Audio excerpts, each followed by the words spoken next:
오늘 우리에게 주시는 하나님의 말씀은 구약성경 창세기 45장 1절로부터 5절까지의 말씀이 되겠습니다. 제가 가지고 있는 성경으로 구약성경 72면에 있습니다.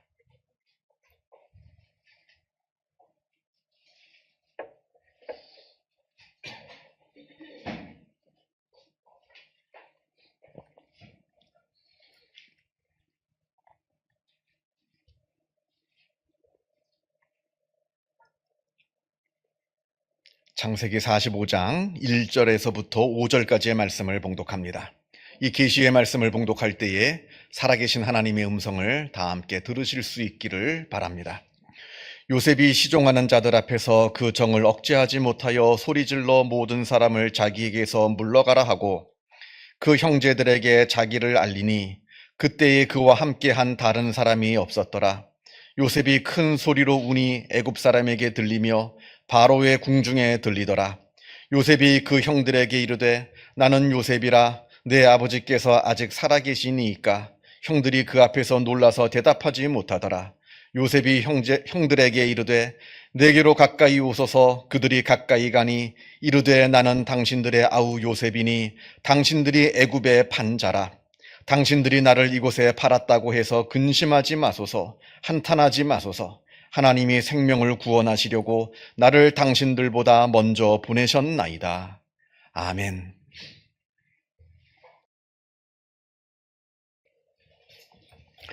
경영학에서는 경영사례 연구라고 해서 국내외의 여러 기업들의 성공과 실패의 사례들을 공부합니다.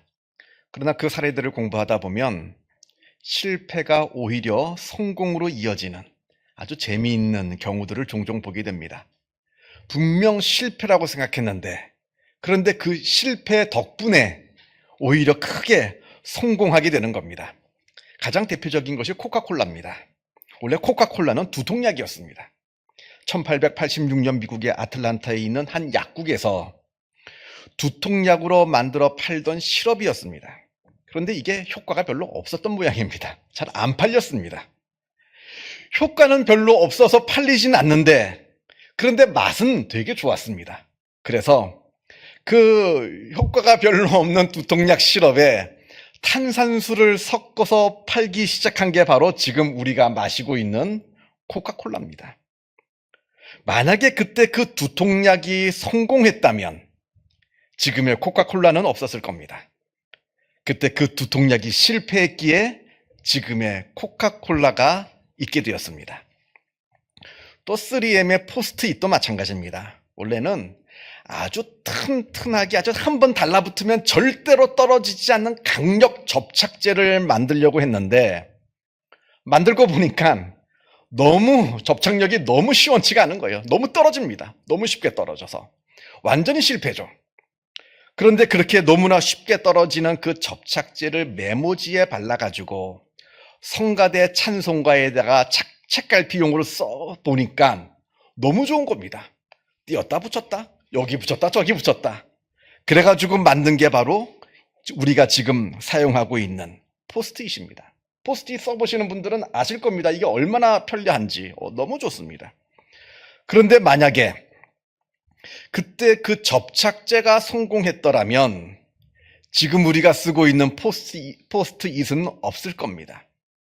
다행히, 정말로 다행히 그 접착제가 실패했기에 지금 우리가 이렇게 편리하게 쓰고 있는 포스트잇이 생겨나게 되었습니다. 이런 말이 있습니다. 때로는 축복이란 실패의 탈을 쓰고 찾아온다. 축복은 언제나 성공이란 모습으로만 우리에게 찾아오는 게 아닙니다. 축복은 때로는 실패라는 탈을 쓰고 우리에게 찾아오기도 합니다.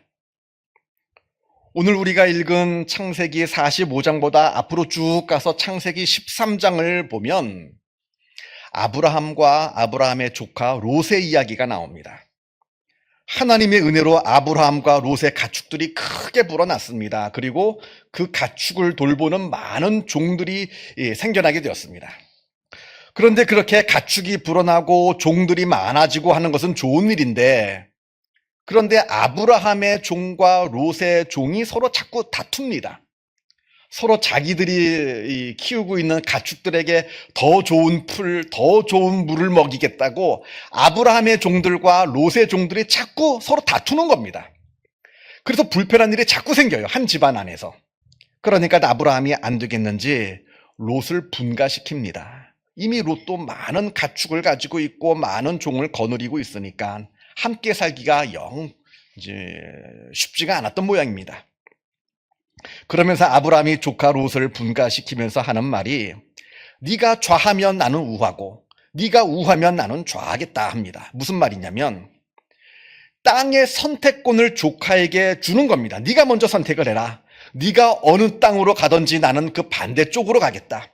네가 만약에 왼쪽 땅을 선택하면 나는 오른쪽으로 갈 것이고 네가 만약에 오른쪽 땅을 선택하면 나는 왼쪽으로 가겠다. 조카 롯에게 먼저 선택권을 주는 겁니다. 자, 그런데 여러분, 만약에 이게 우리나라처럼 동방예의지국에서 일어난 일이라 하면 당연히 롯이 이랬겠죠. 아닙니다, 삼촌. 삼촌께서 먼저 결정하세요. 그러면 제가 그 다음에 따르겠습니다. 삼촌께서 왼쪽으로 가시면 나는 오른쪽으로 갈 것이고 삼촌께서 오른쪽을 선택하시면 나는 왼쪽으로 가겠습니다. 이게 정상이죠. 그런데 요 얌치 같은 롯이 냉큼 그 말을 듣고 냉큼 제일 좋은 땅을 선택해서 그리로 휙 떠나가 버리고 말았습니다. 물론 말로는 아브라함이 네가 먼저 선택해라. 그리고 나는 그 반대로 편으로 가겠다라고 얘기는 했습니다만 아브라함도 사람인지라 왜 그 마음이 쓰리지 않겠어요? 자기도 좋은 땅 갖고 싶죠. 자기도 좋은 땅에서 자기의 가축들을 키우고 싶습니다. 그런데 조카가 냉큼 좋은 땅, 제일 좋은 땅을 가지고 가버렸으니 마음이 좋지가 않았던 모양입니다. 그래서 그러셨는지 하나님께서 그날 밤에 아브라함을 찾아오십니다. 그러면서 아브라함에게 너는 눈을 들어 동서남북을 바라보라. 네가 바라보고 있는 이 모든 땅 다 너에게 주겠다. 하나님께서 약속하시고 위로하시는 장면이 나옵니다. 그런데 아무튼 그렇게 해서 그 다음 장 14장으로 넘어가게 되면 엄청난 사건이 나옵니다. 4개의 나라와 5개의 나라, 4대 5로 국제전쟁이 벌어지게 됩니다. 그리고 그 전쟁이 벌어지는 그 전쟁터가 하필 롯이 선택해서 제일 좋은 땅이라고 해서 선택해서 간 그 땅이 바로 그 전쟁터의 한가운데가 되어버린 겁니다. 그래서 롯은 의도치도 않게 큰 전쟁의 소용돌이에 휘말리게 됩니다. 그리고 결국 포로로 붙잡혀가지고 먼 나라로 끌려가게 됩니다. 이때 그 소식을 아브라함이 듣고 집에서 키우고 있던 318명의 용사를 이끌고 추격해 들어가서 롯을 간신히 구출해서 빼내옵니다. 하마터면 롯이 아니라 아브라함이 포로가 될 뻔했습니다. 다행히 좋은 땅을 조카 롯에게 빼앗겼기를 다행이지 그거 빼앗기지 않고 자기가 갔더라면 롯이 아니라 아브라함이 포로가 될 뻔했습니다. 롯이 포로가 됐으면 아브라함이 구해오기나 했겠죠. 그런데 아브라함이 포로가 됐으면 롯이 구해줬을까요? 큰일 날 뻔했던 겁니다. 그러하기에 때때로 실패가 축복이 되는 법입니다. 물론 그렇다고 해서 모든 실패가 다 저절로 축복이 된다는 말은 아닙니다. 실패는 축복이 될 수도 있고 또 반대로 저주가 될 수도 있습니다. 실패를 우리가 어떻게 대응하느냐에 따라서 그 실패가 축복이 되기도 하고 저주가 되기도 합니다. 예를 들어서 실패했을 때 그저 낙심하여서 절망에 빠져 주저앉아 버린다면 그 실패는 분명 저주가 되겠죠. 그러나 실패했을 때 새로운 길을 모색하고 그 실패를 새로운 기회로 발판 삼아 다시 일어설 수가 있다면 그 실패는 분명 축복이 되는 겁니다. 오늘 본문을 보겠습니다. 오늘 본문은 애굽에 팔려온 요셉이 총리가 되어서 자기를 팔아넘긴 형들을 만나는 장면입니다. 다른 사람도 아니고 형들이 나를 배신하여서 나를 노예로 팔았습니다. 그리고 그렇게 애굽에 팔려와서는 갖은 고생을 겪었습니다. 억울한 누명을 쓰고 감옥에도 갇혔습니다. 온갖 시련과 수모를 겪었습니다. 이 모든 시련과 수모의 그 시작점, 이 모든 시련과 수모의 그 원흉인 형들을 이제 애굽에서 만나게 됩니다. 그런 반면 자기는 이제 대애굽의 제국의 총리의 자리에 올라 있습니다. 그런데도 요셉은 형들에게 아무런 복수를 하지 않습니다. 아니, 일체 미워하거나 원망하는 마음도 갖지 않습니다. 오히려 이 모든 것들이 다 하나님의 섭리요 하나님의 계획이었노라 이렇게 고백을 합니다. 5절, 오늘 본문 5절을 보겠습니다. 5절을 보면 당신들이 나를 이곳에 팔았다고 해서 근심하지 마소서, 한탄하지 마소서. 하나님이 생명을 구원하시려고 나를 당신들보다 먼저 보내셨나이다. 하나님께서 세상의 많은 사람들을 구해내기 위해서 하신 일이라는 겁니다. 오히려 형들이 나를 팔아 넘겼기 때문에 그 덕분에 나는 총리의 자리에 오르게 되고 그 덕분에 7년 대기근에서 아버지도 형들도 그리고 세상에 있는 수많은 사람들도 굶주림에서 내가 건져낼 수가 있었다고 말합니다.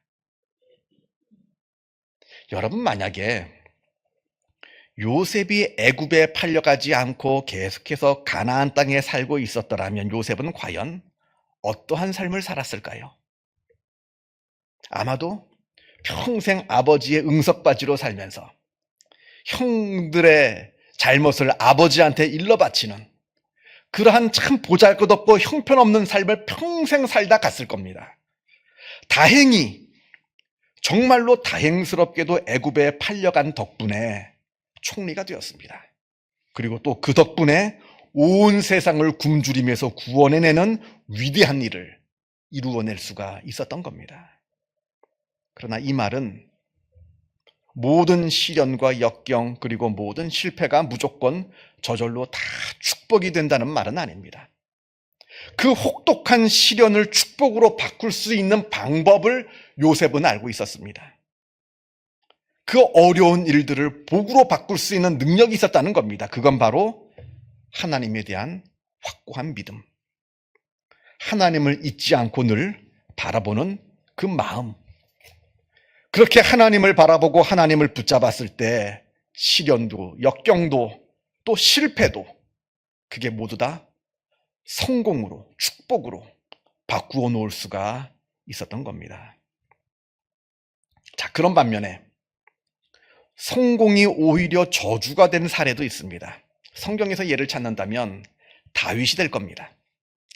다윗은 분명 위대한 신앙인이요 위대한 업적을 세우는 왕임에는 분명합니다만, 그러나 우리가 다윗의 일생을 쭉 살펴보면 다윗이 계속해서 승승장구하다가 어느 순간부터 다윗이 내리막길로 내려가기 시작합니다. 그 내리막길로 내려가기 시작하는 그 결정적인 계기가 바로 밧세바 사건입니다. 밧세바 사건으로 인해서 다윗의 삶은 점점 내리막길로 내려가게 됩니다. 그래서 우리가 다윗의 일생을 바라볼 때 다윗의 일생을 밧세바 사건의 이전과 그 이후로 우리가 나누어서 다윗을 볼 수가 있을 겁니다. 우리가 사무엘하 11장을 보게 되면 그 밧세바 사건의 전말이 나옵니다. 이스라엘과 암몬 간의 전쟁이 벌어집니다. 이미 그 전쟁 바로 직전에 암몬과의 전쟁이 있었습니다. 그때 다윗이 크게 대승을 거둡니다. 대승을 거둔 다음에 휴전이 되어서 잠시 쉬었다가 이제 또 전쟁이 다시 재발하게 된 겁니다. 다시 발발하게 되었습니다. 그런데 다윗은 요압 장군만 전쟁터로 내보내고 자기는 궁궐에 혼자 남아 있습니다. 이 당시의 전쟁이란 왕이 직접 참전하는 게 관례입니다. 그래야 이 군인들의 사기도 올라가고요. 그런데 다윗은 참전하지 않고 궁궐에 남아 있습니다. 왜냐하면 자신이 있었다는 겁니다. 이길 자신이 있었습니다. 바로 직전의 전쟁에도 이겼거든요. 크게 이겼습니다.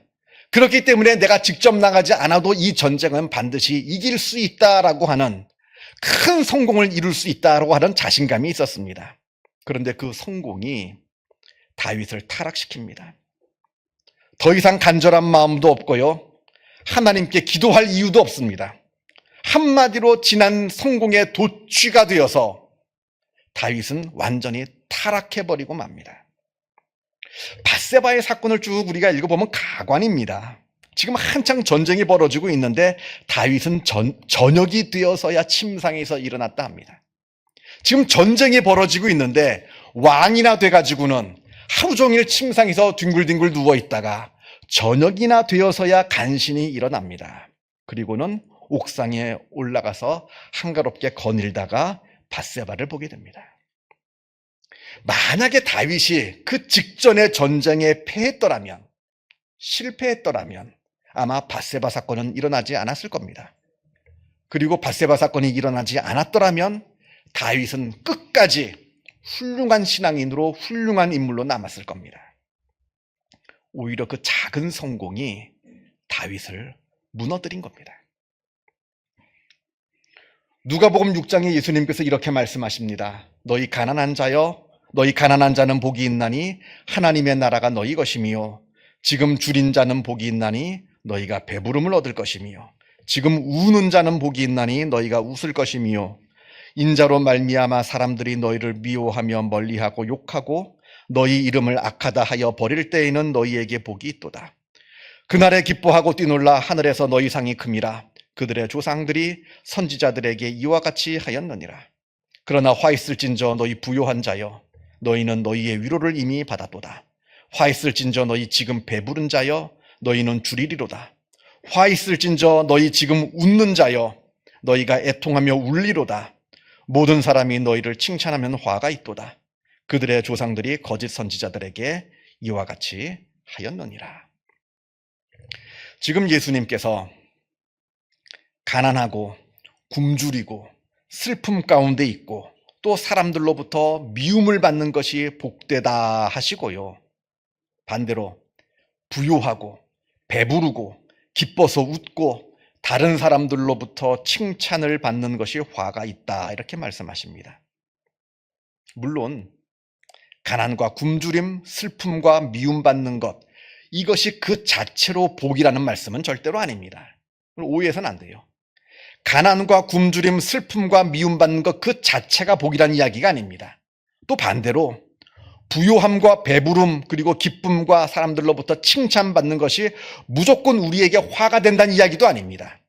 이 말씀은 가난하던 부요하던 슬프던 기쁘던 이때 우리가 무엇을 바라보고 있느냐에 따라서 그것이 우리에게 복이 되기도 하고 화가 되기도 한다는 그 말씀을 주시는 겁니다.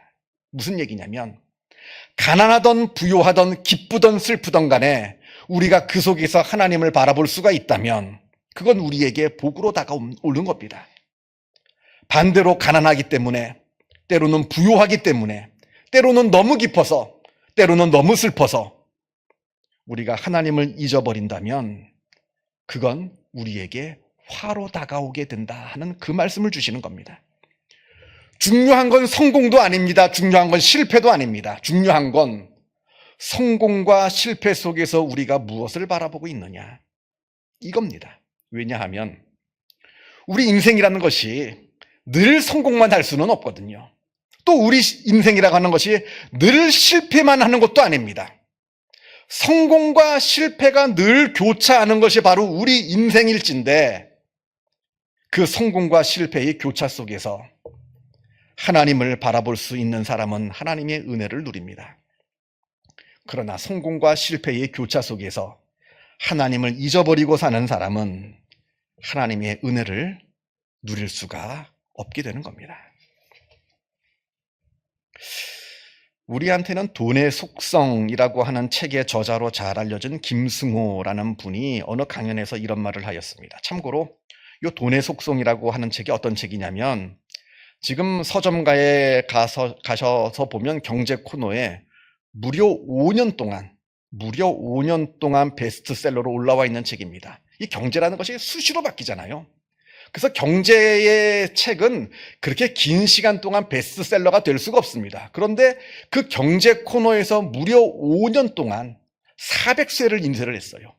무려 5년 동안 베스트셀러로 자리 잡고 있는 책인데, 아무튼 이제 이 김승호라 하는 이분이 어느 강연에서 이러더라고요.